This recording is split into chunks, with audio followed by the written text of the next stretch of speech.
ఓం నమ శివాయ. కార్తీక పురాణము 19వ అధ్యాయము. జ్ఞానసిద్ధకృత హరిస్తవము. జ్ఞానసిద్ధుడిట్లు స్తుతి చేసెను. వేదవేత్తలు మేము వేదవేద్యునిగాను వేదాంతములు యందు ప్రతిపాదించబడిన వానిగాను గృహ్యమైన వానిగాను నిశ్చలునిగాను అద్వితీయ మునిగాను తెలుసుకొనుచున్నారు. చంద్ర సూర్య శివ బ్రహ్మాదుల చేతను రాజులు చేతను స్తుతించబడు రమ్యములైన మీ పాదపద్మములకు నమస్కరించుచున్నాము. వాక్యములతో చెప్ప సఖ్యముగాని వాడవు. నీ శివునిచే పూజింపబడిన పాదపద్మములు గలవాడువు. సంసార భయమును దీసివేయు సమర్థుడువు. జన్మ సంసార సముద్రమందున్న శివాదుల చేత నిత్యము కొనియాడబడి వాడువు. చరాచర ప్రాణుల చేత స్తుతింపబడిన వాడువు. పంచమహాభూతములు చరాచర రూపములైన అన్నభూతములు నీ విభూతి విస్తారమై శంకరునిచే సేవింపబడిన పాదాలు కలవాడు. మీరు పరము కంటే పరుడువు. నీవే ఈశ్వరుడవు. ఈ చరాచర రూపమైన ప్రపంచమంతయును దానికి కారణమైన మాయతో కూడా నీ యందు తోచుచున్నది. త్రాడునందు పాము భ్రాంతి వలె పూలమాల భ్రాంతి వలె తోచుచున్నది అనగా లేదని భావము. ఓ కృష్ణ, నీవు ఆది మధ్యాంతముల యందు ప్రపంచమందంతటను ఉన్నావు. భక్ష్యభోజ్య శోష్య రూప చతుర్విధాన్న రూపుడవు నీవే. యజ్ఞ స్వరూపుడవు నీవే. నీ సంబంధియు పరమ సుఖప్రదమును అయిన సచిదానంద స్వరూపమును చూచిన తరువాత ఈ జగము వెన్నెల యందు సముద్రము వలె తోచును. ఆనంద సముద్రము నీవే. నీవే ఈశ్వరుడువు. నీవే జ్ఞాన స్వరూపుడువు.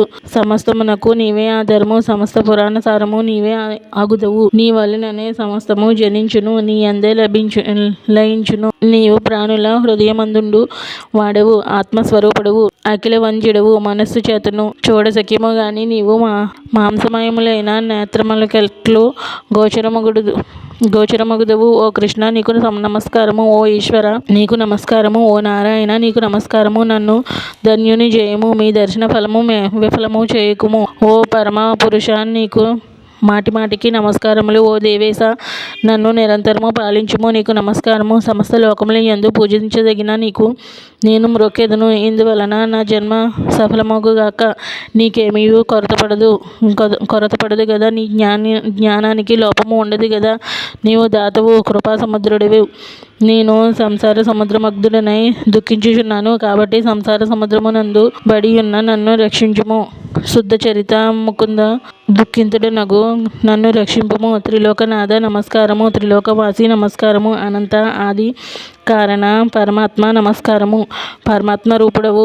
పరమహంస పతివి. పూర్ణాత్ముడవు. గుణాతీతుడవు. గురుడవు.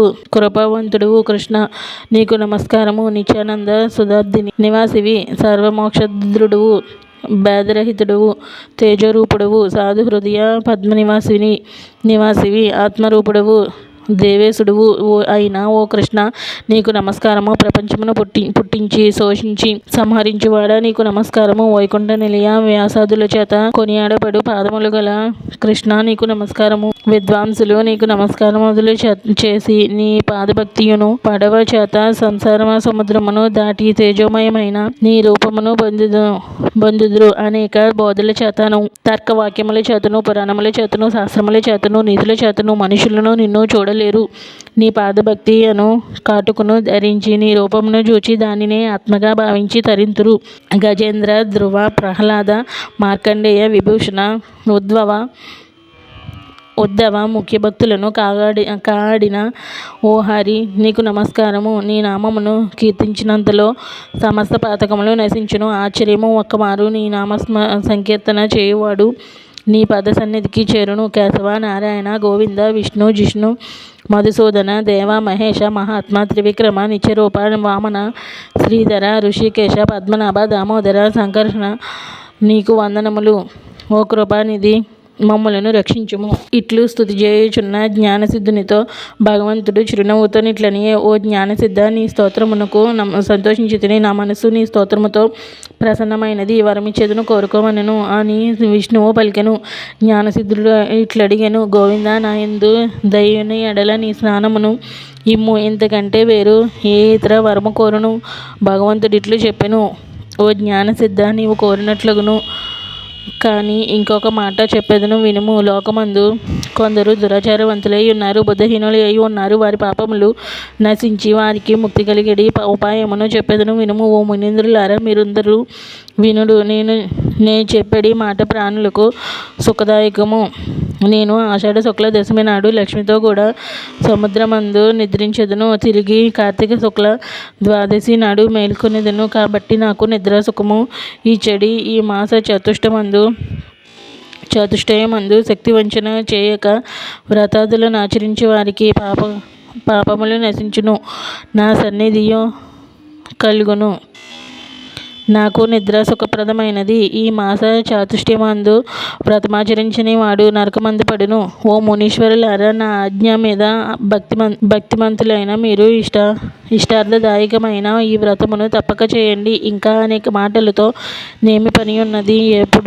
ఎవ్వడు మాడుడై ఈ చతుర్మాస్య వ్రతమును చేయుడో వాడు బ్రహ్మహత్య ఫలమును పొందును. నాకు నిద్ర గాని, మాంద్యము గాని, జాడ్యము గాని, దుఃఖము గాని, జన్మజరాదులు గాని, లాభములు గాని లేవు అనగా ఈ నిద్రాదులకు భయపడి నేను సముద్రమందు శయనించలేదు. నా భక్తి గలవాడెవరో, భక్తి లేని వారెవరో పరీక్షించి చూతమని నిద్రను వంకపట్టుకుని శయనించెను. కాబట్టి నా ఆజ్ఞను అనుసరించి నాకిష్టమైన ఈ చాతుర్మాస్య వ్రతమును చేయువారు విగత పాపులగుదురు, నాకిష్టులగుదురు. నీచే చేయబడిన ఈ స్తోత్రమును నిత్యము త్రికాలముల యందు పఠించు వారికి నా భక్తి స్థిరమై అంతమందు నా లోకమును చేరి సుఖింతురు. హరి ఇట్లు చెప్పి లక్ష్మితో కూడా ఆషాఢ శుద్ధ దశమి నాడు పాలసముద్రమందు నిద్రించుట కొరకు వెళ్ళి ఆదిశేషుని తల్పమందు శయనించెను. అంగిరసుడిట్లు పలికెను, ఓయి నీవడిగిన ప్రశ్నకు సమాధానముగా ఈ చాతుర్మాస్య వ్రతము ఫలప్రదము. అన్ని వ్రతములలోనూ ఉత్తమమైనది.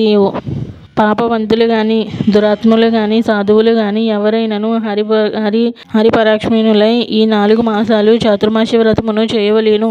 బ్రాహ్మణులు, క్షత్రియులు, వైశ్యులు, శూద్రులు, స్త్రీలు, యతులు, ఇతరులు అందరును ఈ వ్రతమును విష్ణుప్రీతి కొరకే చేయవలెను. ఈ చాతుర్మాస్య వ్రతమును పుణ్యస్త్రీ గాని, విధవ గాని, శ్రమణి గాని, లేక సన్యాసిని గాని తప్పక చేయవలెను. మోహము చేత చాతుర్మాస్య వ్రతమును చేయకుండిన ఎడల చ్యుతిత్వము లేక బ్రహ్మహత్య పాపమును పొందెదరు. మనోవాక్కాయములను శుద్ధి చేసుకొని చాతుర్మాస్యమునందు హరిని పూజించిన వాడు ధన్యుడగును. చాతుర్మాస్య వ్రతమాచరించని వాడు 1,000,000 జన్మలయందు కళ్ళు త్రాగు వాడు పొందడి గతిని పొందను. సందేహము లేదు. పరమాత్మ తుష్టికై చాతుర్మాస్య వ్రతమాచరించని వాడు గోహత్య చేసిన వాని ఫలమును పొందను. ఈ ప్రకారముగా వీలు చేసుకొని ఏ విధముగానైనను చాతుర్మాస్య వ్రతమాచరించే వాడు 100 యజ్ఞ ఫలములొంది అంతమందు విష్ణులోకమును చేరును. జ్ఞాన సిద్ధాదులిట్లు హరి యొక్క మాటలను విని చాతుర్మాస్య వ్రతమును చేసి వైకుంఠలోక నివాసులైరి. ఓం నమః శివాయ. కార్తీక పురాణము 19వ అధ్యాయము సమాప్తము.